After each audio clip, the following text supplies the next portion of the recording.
Norway is one of the most developed and advanced countries worldwide, ranking first worldwide in the Democracy Index, first worldwide on the Index of Press Freedom, and fourth worldwide in the Low Corruption Index. So the Norwegians know how to organize themselves and how to build a great country that many people can only dream of. And I've already published a video about all the upsides Norway has to offer. High quality of life, a stunning nature at your doorstep, freedom to roam, a good healthcare system, and a high degree of happiness across the population are only a few of Norway's upsides. Nevertheless, as in any country, there are some downsides that Norway faces, and in this video I would like to take a closer look at these downsides. Let us begin with Norway's climate. Even though there are some people who prefer a bit of a colder environment, but if your favorite season is summer and if you enjoy a more Mediterranean type of climate, then Norway is not the right country for you. Most of Norway has a maritime climate with mild winters and cool summers. Because of the influence of the North Atlantic Ocean, Norway has a much warmer climate than its latitudinal position would indicate. Still, the average high temperature in Oslo in summer is not even 23 degrees Celsius. Moreover, rain is a point to consider. In Oslo there is over 35% more rainfall than in London, and London itself is internationally known for its rainy weather. But not only rainfall, but also the amount of rainy days in Oslo is a bit higher than in London.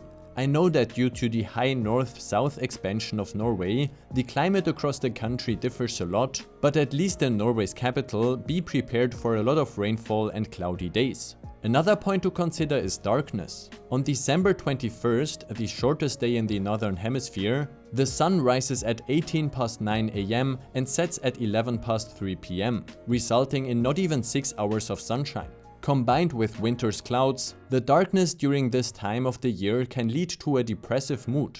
You get up and go to work long before the sun rises and return home after the sun has already fallen below the horizon, leaving you with a lot of darkness in your free time. On the other hand, on June 21st, the sun is up for an eye-popping 18 hours and 49 minutes. It rises at 3:53 am and sets at 10:43 pm, which gives you enough light to compensate for the winter. I think these differences throughout the year make the seasons more interesting, but you just need to get used to this schedule. The high cost of living is another drawback of Norway. Living in Oslo is more than 33% more expensive than living in Berlin, about 17% more expensive than living in Houston, Texas, and about equally expensive than living in London. As a foreigner, if you try setting up a new life in Norway, these costs may overwhelm you. It definitely makes sense to accumulate some savings before moving to Norway, as living costs are high.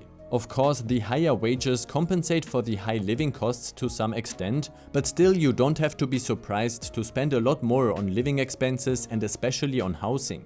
Let's stay in finances and let's take a look at the Norwegian currency. Since the year of 2010, the Norwegian crown has lost over 46% of its value against the Swiss franc and more than 43% of its value against the US dollar. And even compared to the euro, it has lost more than 15% of its value since 2010. Don't get me wrong, the Norwegian crown is still a relatively stable currency compared to currencies around the world, but this depreciation shows that the Norwegian crown fails to compete against the Swiss franc, the US dollar, or even the euro. For people saving money in Norwegian crown, this means that their savings lose value over time relative to the previously mentioned other currencies. But luckily this doesn't have too much of an impact on the Norwegian pension system, thanks to the world-famous Norwegian Pension Fund, which is the world's largest fund, valued at over $1 trillion in late 2020. Its massive stock portfolio supports Norwegian welfare and prepares for the time when oil reserves in the North Sea come to an end. The Norwegian crown is not a bad currency, but it probably makes sense to invest your savings or at least to convert them to more performant currencies. Taxes are another downside of Norway. In Norway, you have to pay taxes for income and wealth in Norway and abroad. And taxes in Norway are not low. The general value-added tax rate is 25% and 15% on foodstuffs. The ratio between total tax revenue to overall GDP is much higher in Norway than in the average OECD country. All tax revenues combined are equal to about 50% of the entire Norwegian GDP. If you earn $100,000 annually, you'll need to pay almost 40% in taxes. I think in terms of taxes, Norway definitely is not the most interesting country to move to. They could take a look at Switzerland's tax policy, which is more attractive. Some reports on the internet mention that Norwegians are not that outgoing and are a bit more closed to themselves. Or as a foreigner describes it, people here are not rude, but they are not outgoing around people they don't know. It is a very conservative culture in social settings. Don't let Norway change you. Be outgoing, fun and spontaneous. Just like everywhere else in the world, people here want to make friends. They are just a bit shyer about it. Don't give up, be kind, be genuine, share a smile, laugh a lot, and it will all work itself out. I think this is a general tendency in Nordic countries, it's just part of their culture. Another drawback of Norway is its geographic location in Europe. Norway's only neighbor is Sweden and a bit of Finland and Russia in the north. It takes you about 6.5 hours by car to drive to Copenhagen, and driving to southern Europe for vacation, for instance, is a huge journey by car. If you take the plane, then every destination in Europe is very close by,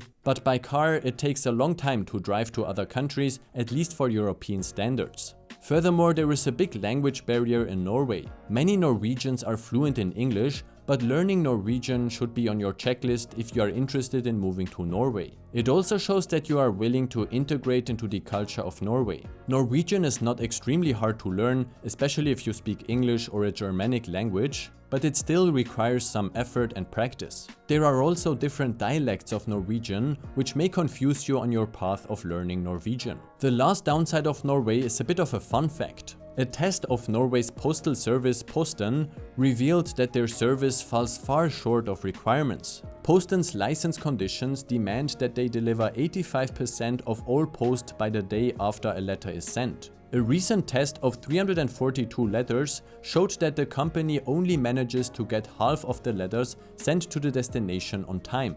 The newspaper's test found that one of the letters went missing, one took a week to arrive, and only half made it to their target in Norway the next day. To be fair, Norway is a very mountainous country and its terrain poses some challenges for postal service. The Norwegian postal service usually is reliable, but don't expect every package to arrive on time. All sources are linked in the video description. Did I forget some downsides? Please let me know down in the comments.